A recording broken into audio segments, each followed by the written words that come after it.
Up a little bit or lean forward a little bit. You'll hear yourself back up.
Welcome, everyone. Again, my name is Joel Eichenauer. I think I know most of you, but it's exciting to see some new faces and new names in the pews every Sunday. We're going to call this fall council meeting to order. Again, the packets and the extra insert about the Apache Stronghold, that is available on the table in the narthex. If you did not receive a copy, you may want to make sure you get those. Many of you got them earlier this week. Thanks to Lila and also Kayla for having those available for us. So we're going to open with Jeff Lehman. I've invited him to come and give an opening prayer. Jeff gave a nice yes, I am willing. And so thank you, Jeff, for coming and starting us out. We can smell the food cooking. We can be excited about that to come. We'll know a few people will be trickling in as the hands are still preparing and getting things ready to go. So without further ado, the meeting is called to order. Let us pray. Loving and gracious God, in the midst of a world troubled by conflict and uncertainty, we turn to you, the source of all peace. We are reminded that in your presence we can find stillness and hope, even when the world around us is restless. We thank you for the work you are doing in this congregation, for guiding us with wisdom, grace, and compassion. We are grateful for the ways you have stirred our hearts to care for one another, to serve our community, and to pursue justice and peace in all we do.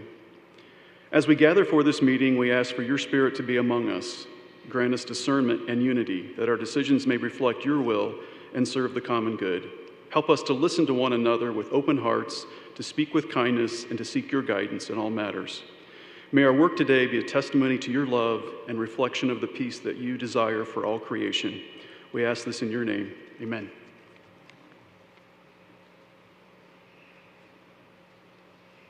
Thank you, Jeff.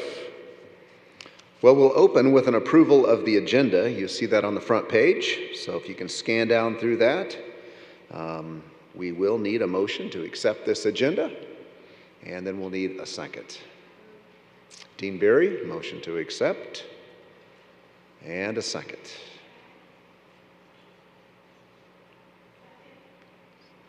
I'm sorry. Good.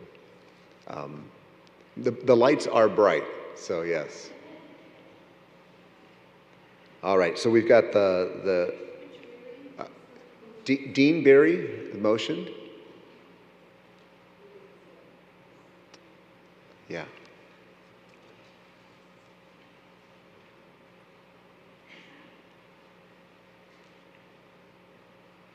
And Di Wyan, the second. Okay. Excellent. And next, let's move to our minutes. Now, you'll notice usually we have one set of minutes to approve. Oh, yes.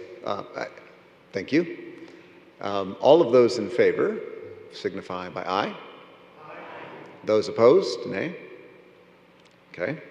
The approval of the agenda is moved on to our next, the approval of the minutes. Now you'll notice we have 3 sets of minutes here.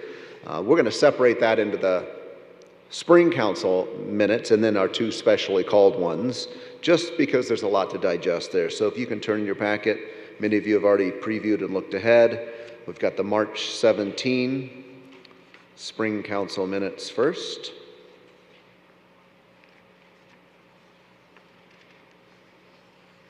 Nice detail, great information.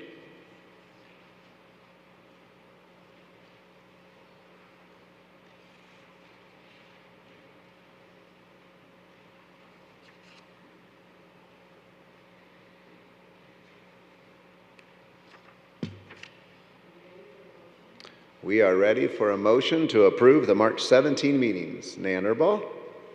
And do we have someone that will second those? Bud Tolley, thank you. And if you turn a page further, you'll see the June 9. Very brief notes about Karen Eberly's commissioning. Oh, sorry, thank you. I'm hungry. All right, there we go. For our first March 17 minutes, let's vote to approve the March 17 minutes. All those in favor say aye. Aye. Those opposed, nay. Okay, that carries too. And now to our June 9 and August 12. We'll take those together, but you'll see them on the same page. The June 12th, or June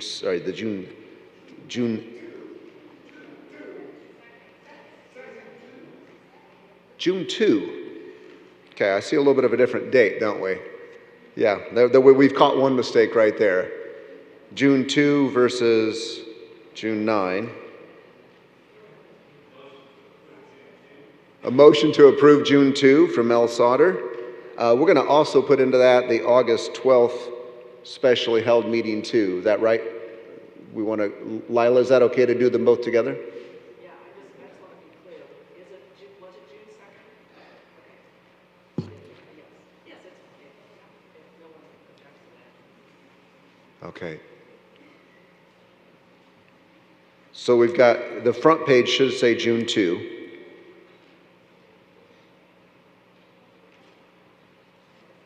And the August 12th specially called meeting. Is there a motion to accept those minutes into our record? Mel Sauter has moved for the, do we have a second? Good. Julie Garber, a second. All of those in favor, please signify with aye. Aye. Those opposed, nay. Okay, that carries also. All right. Now we move on to the treasurer's report. Catherine Haff, working very hard and diligent. Been very impressed with the work she has done for the church. So Catherine will bring you over here and share all that you know, impart some knowledge to us. I'm a little shorter than Joel. You will see in your packet a treasurer's report for August 31st, 2024. You can see our cash availability at Bippas State Bank, which is our main checking account, has just under $29,000. Crossroads Bank, which we use for payroll processing, is $19,000. The Sing Me Home Festival had $5,000. Petty cash of $200, and the Brethren Foundation funds at Ader Financial, our invested funds, had $532,000. So total cash and marketable securities at the end of August, $585,859. We had just a little bit of accounts payable, $1,300. Our notes payable there you see is zero. That is the solar panel loans that we've paid off. So that's now a zero. And then temporarily restricted funds are $403,700. So our available cash at the end of August was $180,800. That's a cash reserve ratio of 2.91 months. Our goal is to be at 3, so we're a little below that in terms of having the cash that we need for our regular budgeting operating expenses. Our unrestricted contributions to date through the end of August were $388,872. Our actual expenses from budget lines were $461,262. So our expenses exceeded contributions by $72,390. But we do have other income of $58,500. So our net loss at the end of August is showing $13,800. And at the bottom of the page, you'll see where budgeted expenses are for each commission.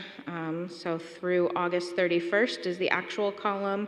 The annual budget is next to that, and you can see where they're at compared to their budget. On the far right, you'll see percentages. So for August, we would be 67% of the way through the year. So the percentages below that are then showing for each commission where they are for their budget through the year. So property is ahead of that 67%. They've spent 70% of their budget, but everyone else is behind their annual budgeted spending on a monthly average basis. A couple other comments I would make. If you notice, our cash balances in the banking accounts are a bit lower than you've probably seen in the past, and our invested funds are higher. Over time, I've seen a shift of where our cash is sitting. So it's not that we don't have cash. Our total cash and marketable securities of $585,000 is still a good number, but it's not necessarily where we need it to be. It's not readily available. For you at home, right, you have a checkbook and maybe you have a savings account. Ours is all sitting over in savings. So at the August executive board meeting, the board did make action to move $50,000 from foundation funds into our checking account to help fund some of our current expenses. Some of that is coming from the fact that we are spending more than we are bringing in month over month. The last 12 months, an average of our monthly expenses would be $61,500 a month, and our average contributions brought in have only been $50,625. So month over month, we're about $11,000 behind. And so we've been eating into this cushion that we've had of available cash. And so that's what drives some of those changes. So I just wanted to make you aware of that, and that the board and stewardship are all looking at that and actively working on that. But we are currently spending more than we are bringing in month over month. Does anyone have any questions about that? Do we have a microphone? Yes.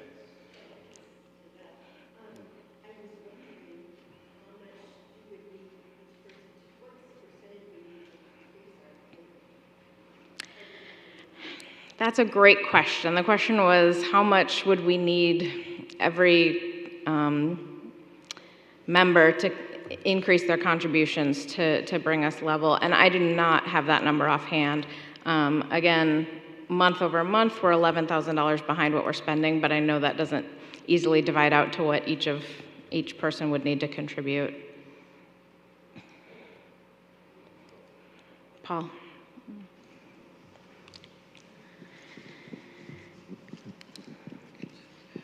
We will get to this later, but if you've looked at the proposed 2025 budget, it's up about 4.99%. So perhaps in your planning, if you can think about perhaps increasing 4 to 6% of your giving could really help us in that endeavor. Thanks. Ruth.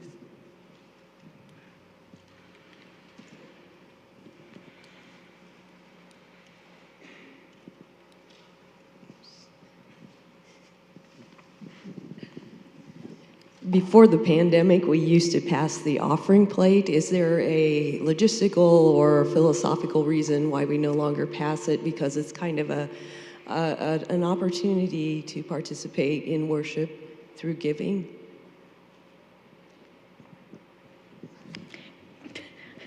Just come up here, Lila.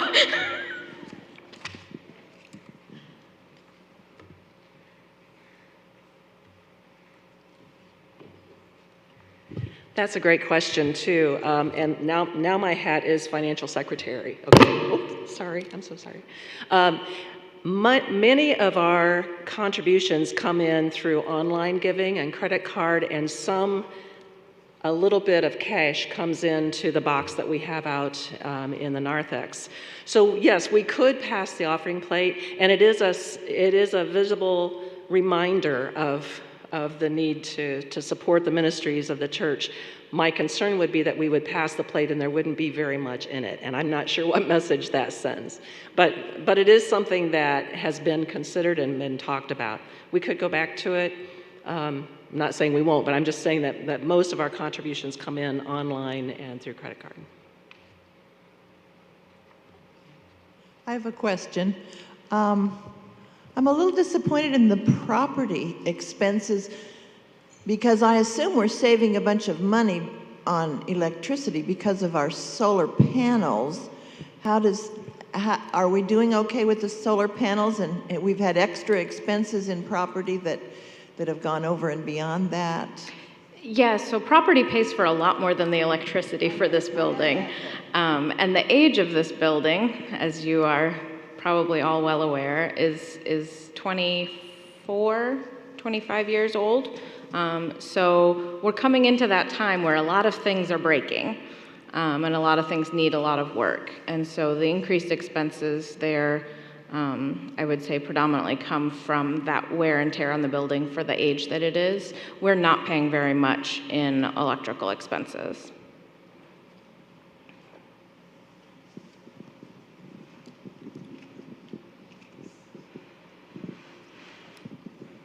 I was just wondering if, do we still tend to get more contributions October to December like we used to, or has that changed with online giving? So the trend, we typically look at the 11 months of the year, January through November are one number, and then December has a bump. But it's not the last quarter necessarily, it's really just kind of that last month. If you look on the treasurer's report, about the middle of the page, projected contributions for 2024. So if we run what our current contributions are through the projections that we have, we would estimate that we'll come in with about $607,600 this year in contributions. So yes, there is a little bit of a bump typically at the end of the year, but you'll see it's not enough to reach our budgeted numbers.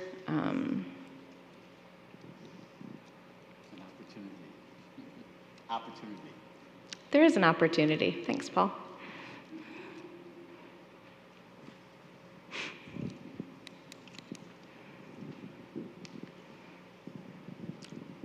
I've always had an issue with the Brethren Foundation funds.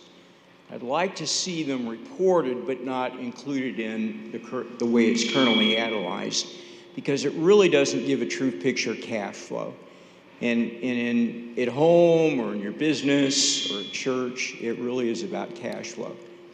The other item would be, I'd like to see the board align the budget with the expected or anticipated funds received. So we don't borrow. The Brethren Fund, in my opinion, is like your 401k plan. You do not want to start borrowing from that fund or taking money from the fund. So I would counter, Fred, that that's an opportunity for us to save our funds, and we have a 3-tiered approach there in how our funds are saved. We have a short-term, medium-term, and long-term. So we put funds there in some aspects to make a little money through interest or whatever, if they're in a mutual fund or what rates are there. But some of those funds were meant to be readily liquid so that we could draw on them to help support our operations. Didn't we move money into there a few years ago? Do you want to? I don't know enough. We'd have to look back in records and see. Jan Falls, I remember we did several years ago move money into the Brethren funds so that we would earn a higher interest rate. Because if you leave it sitting there in a very liquid state, a lot of times some of the banks may give you pennies on the, maybe a penny on the dollar, if that. And so some money was moved into the Brethren Foundation funds is searching for higher interest rates and higher interest gains. So I do know over the many years that I've been sitting in board meetings and passively listening to a lot of these conversations, that is a concern. It is a very valid concern to think about that. But at the same time, I think to myself, a church never reaches that retirement date where we ever stop earning money either. So it's a little bit of a living fund that you don't want to deplete. And it would be a concern if we have to keep drawing from that to meet our monthly and yearly expenses. So that is something many people do have their eyes on.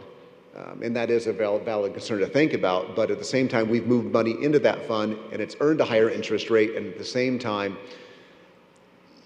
what is the plan with that money when it earns a higher rate? Can you pay yourself back with us moving money in? Can you pull some of that back? Can you pull some of the interest and earnings back on that too? Sure. Yeah.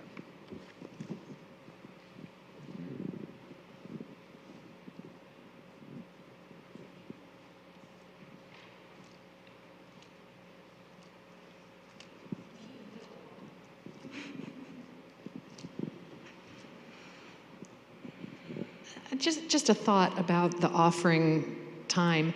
I don't see a need to do it every week, but I would appreciate some reflective thought in worship. The giving is a worship discipline to me, and I like to be reminded of it. And I think the pastors do make mention of it in the announcement time, but we're not all in here, and it's kind of in passing. I think once a month, if we recognized it in worship, it would help all of us stay on task. Thank you, Julie. Any further questions? Thank you. Just to add one quick note on that, Julie, good comments. And for those that sit here in the pews on the Sunday, that's a portion of who we are. We are out in this world broadcast, and there are many people that tune in to this service that do support the ministries of this church, and we are very thankful for that. Many are watching this today and are not able to be here due to the logistics of the distance, and so they carry the load too. They carry the responsibility, but also the power to be able to make this family do more with their help and their giving. So we do appreciate the online support from brothers and sisters in Christ that are not always able to be here with us on a regular Sunday morning basis. Great ideas, great thoughts on that. Now, that is something that we can just accept into our minutes. No motion is needed for that treasury report. It'll be a different story down there for the other items. So let's go now into our action items. These will need a motion in a second and your approval. Let's start with Lila Hammer's going to take a look at the slate of nominees. You'll see that list in your council packet. The nominating committee has met starting in the spring, and they have come up with a wonderful list of people. Okay, now I have on my chair of the executive board hat this time. I would like to thank the nominating committee as well for their work in reaching out to the church body to find those who are called to fill the different leadership positions and delegate representatives for us. And I would also like to thank 3 people who will finish their terms at the end of this year. Anita Sauter will be finishing up her 2nd term on the nominating committee for a total of 6 years. So thank you, Anita. Sue Mock will complete her term as chair of the Pastoral Ministry and Personnel Commission and has served on that commission for a total of 7 years. Max Mock will complete his term as chair of the Stewardship Commission and has served on that commission for a total of 4 years. And I hope perhaps Max and Sue are watching us as they are off enjoying the views and nature out in the West. Please help me in thanking these folks for their dedication and service to our church.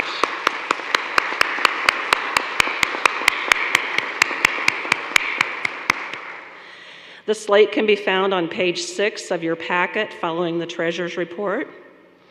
Please stand as I call your name so that we know who you are and just make sure everyone knows. Chair of Pastoral Ministry and Personnel Commission, Paul Freimiller. Chair Stewardship Commission, Steve Johnson. Nominating Committee, T. Underko. Not sure if T's here. District Conference Delegates, Dennis Metzger, Diana Bucher, and District Conference Alternate, Wendy Erbaugh. See Wendy, and Rachel Gross, I know, is not here. Annual Conference Delegates would be Megan Sarber. Chuck Bell might be home with Peg, just might be. Annual Conference Alternate, Jeff Lehman. Thank you for answering the call to serve. The Executive Board recommends this slate to the Council for approval. So now is your turn to accept this motion. Paul, sorry, support. We do need a motion? It's a supported Oh, motion so we from the just, Executive Committee. so we can just go straight to a vote? Well, there we go. Thanks, Paul, for being ready. All of those in favor of accepting this, say aye. Aye. Those opposed, nay. All right. And next, that moves us on to the budget for 2025. That's always a big centerpiece for items at the fall council meeting. A lot of work has gone into this budget, as it does every year, starting at the commissions and the executive board. A lot of minutes are spent discussing and brainstorming and trying to look into the future.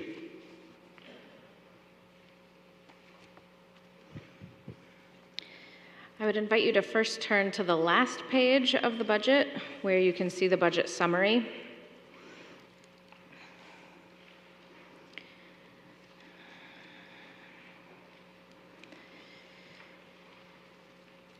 Starting from the right, column-wise, you have the increase or decrease from the prior year. You have the 2025 proposed budget. The column before that is the June 2024 actual expenses, so you can see where we were about halfway through the year. So that's how this is laid out. So for the executive board, the proposal is $20,250. Pastoral Ministry and Personnel Commission, $493,928.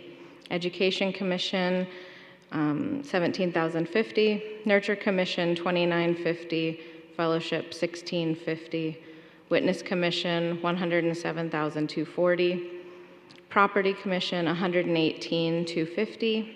Stewardship, $20,600, and the Deacons, $150, for a total proposed budget of $782,068. This is a $36,376 increase, or a 4.99%. I should have just rounded to 5, but I'm an accountant, sorry. The percentages that you will then see next to each commission is the percentage of their total budget that they hold. So PMPC is 63.16% of our total budget. So that's what those numbers there stand for. A couple of lines that I want to explain.